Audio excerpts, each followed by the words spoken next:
I've been doing a little like Christmas shopping this year and have gone to the Pyramid Air website. Obviously, I buy a lot of the air guns and ammunition that I use here on the channel through Pyramid Air.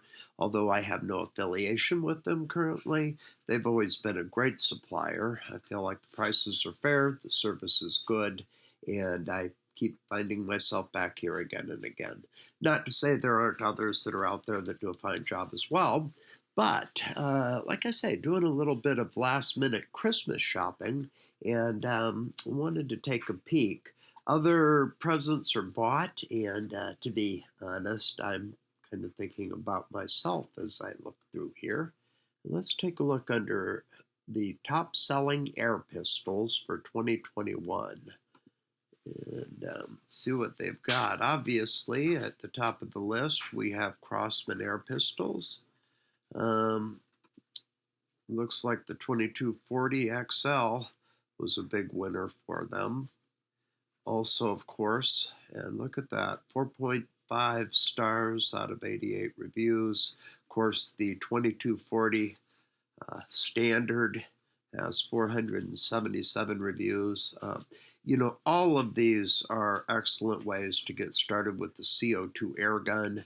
I like, of course, the threaded barrel on the end of the 2240 XL, which also comes with the steel breech installed, whereas the actual 2240 comes with the plastic breech and also can be found in the kit with the shoulder stock, which I do highly recommend. I mean, these are always great fun. I've got a 2240 XL that we're building up right now, so none of those are on my list, but they're worthy of consideration, certainly. The Glock 19 air pistols, the replica firearms have gained a lot of popularity. I used to own a Glock pistol pretty much just like that, and I'm not interested in the airgun version of it.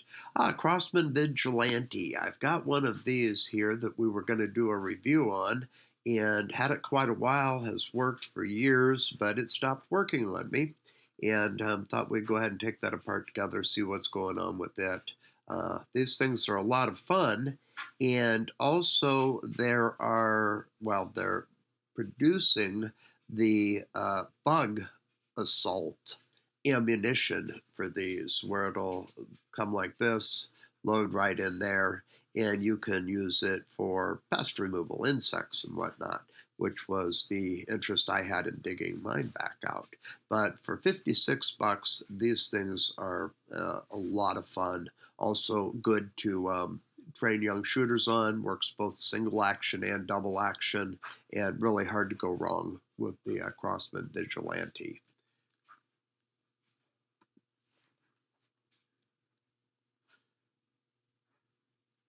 Van Wesson air pistols, I know a lot of people like these. These are very well made steel revolvers, and they are CO2 BB guns, but very, very fine replica firearms. The Beeman P17, this thing is nothing short of amazing.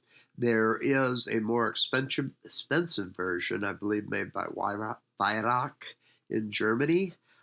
But this is the less expensive Beeman copy. I believe it's made in China.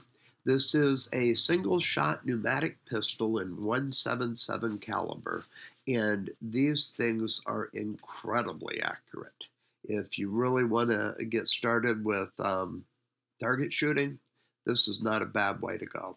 And they're also incredibly affordable. So what can you say about this? I've actually owned a couple of them, always been pleased with them, and not a high-powered pellet pistol. This thing's all about accuracy, and it is a single shot. Little awkward to cock, in all honesty, and to load.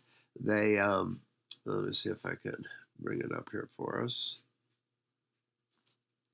Yeah, I think they probably have a picture here of the cocking somewhere. Maybe they do not.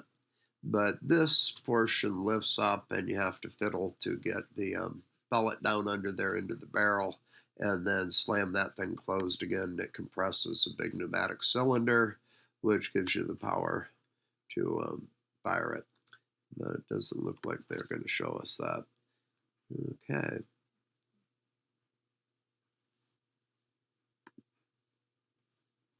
So Beeman P17, get it in the kit, or less than $50.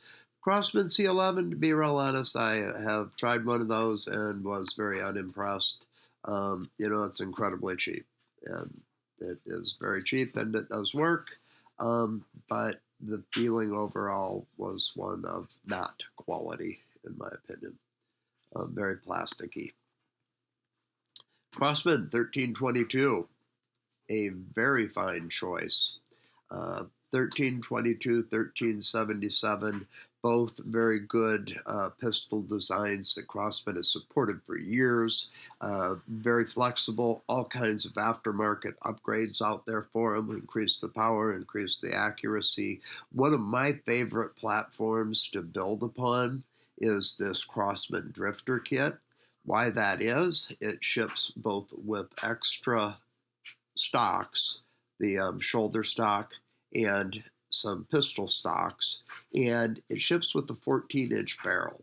And that 14-inch barrel is just about optimal.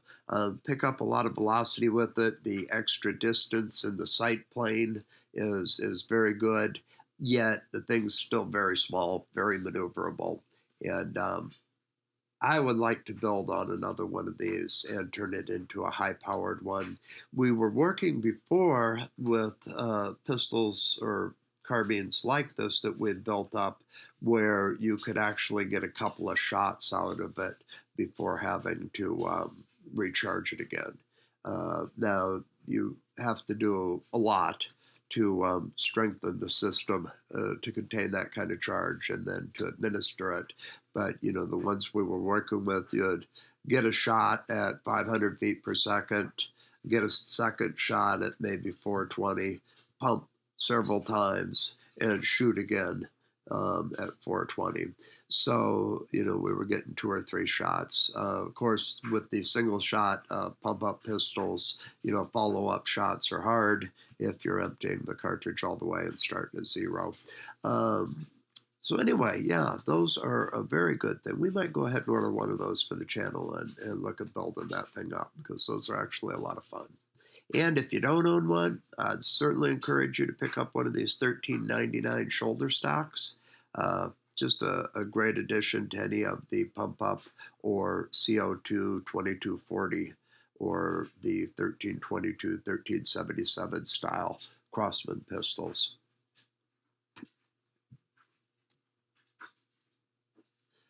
Definitely think a lot of their top 10 there. Of course, Colt 1911 Special Combat, a lot of fun. Just have not found myself as excited recently about some of the replica pistols. Been having a little more fun with some of just the actual air or pellet pistols. Let's go ahead and take a look at rifles real quick. Now, while I say what I've said about the replica pistols, these things are amazingly fun, in my opinion. I do really enjoy the Sig Sauer or Crossman's DPMS, any of these full auto BB gun AR-15 or Sig style BB guns are just a heck of a lot of fun. They feel great, they shoot great, and BB gun on full auto is more entertaining than you might initially think. I know Crossman's been very successful with this DPMS line. DPMS actually manufactures AR-15 and M16 style rifles in Canada. I believe they are the major manufacturer for the Canadian military, and also produce a lot of the rifles that are sold here in the U.S. as well. But these are absolutely a lot of fun. I will tell you, buy your CO2 in bulk, because you will use a lot of it with those. Anywhere from $170 on up to $240, but definitely a lot of fun. Red Ryder BB rifle. course, everybody needs one, everybody had one as a kid, but I was interested to see they have released an adult-sized BB gun. And let's go ahead and take a look at that. What are the dimensions? 36.75, so almost 37 inches long, which would be proper carbine length for an adult. And that's another thing I actually think I'd like to try. I have for quite a while wanted one of the highly accurate Daisy Avantis, but haven't spent the requisite funds. But this looks like a lot of fun too.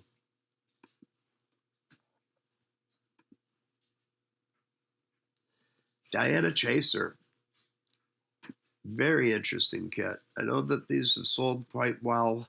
One of the versions I have been very interested in comes both as a rifle and pistol kit. Looks like that's what we've got here. CO2 air rifle kit includes a soft case, chaser pistol, buttstock, and silenced rifle barrel. And let's see if we've got a picture of all that gear here. There we go. Yeah, that is incredibly inexpensive. And I know that this is actually sold globally under a couple of different brands. Dyna's importing it to the U.S. here, but I believe it's made in China. And I forget the original equipment manufacturer, but have wanted to get my hands on this and play with it. Very curious about the modification potential in it. Wondering if it's, how similar or dissimilar to, say, a 2240 that thing is on the inside. Because obviously we already understand a great many modifications for the 2240 series. And wanted to go ahead and take a look at this thing as well. Maybe we'll go ahead and get one of those in here this year. 1077, I'm a Crossman fan in many ways, but again, to be candid, not one of my favorite rifles. They treat it like it's a semi-automatic. Really, there is almost a revolver-like action in here, and trigger's horrible. And the construction feels not at quality, in my opinion. I've had them, they're reliable, they work, but not one of my favorites personally. These do look interesting, the Umarex Legend BB guns. I also like the, I believe it is the Beretta 93R full auto BB pistol that they have that we'll take a look at. Now these things have almost set the world on fire. I know that there are people besides Gammo that are making them now.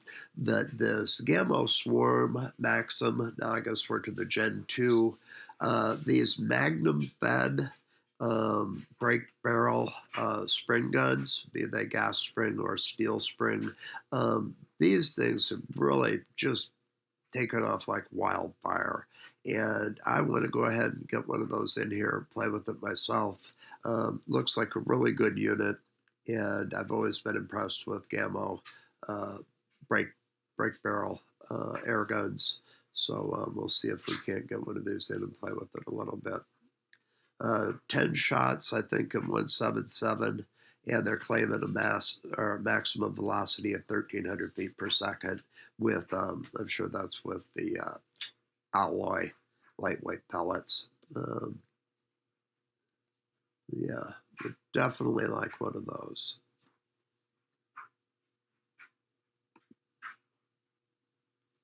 And the Crossman full auto AK. I had one of their semi-auto AKs. Always liked it, thought it was great. I have not tried one of these, but this thing again, if the AR-15 like full autos they put out are any indication, this thing really should be a good bit of fun. It looks like reviews have been good for it, and yeah, wouldn't mind giving one of those a try. So that brings us to the basics. I'm also going to take a look at accessories and some of the high end rifles. One of the things that I did not talk about that we should, the Benjamin line, the Marauder, excellent, excellent rifles. Have shot them. I've also had a P Rod that I really enjoyed. All very high quality.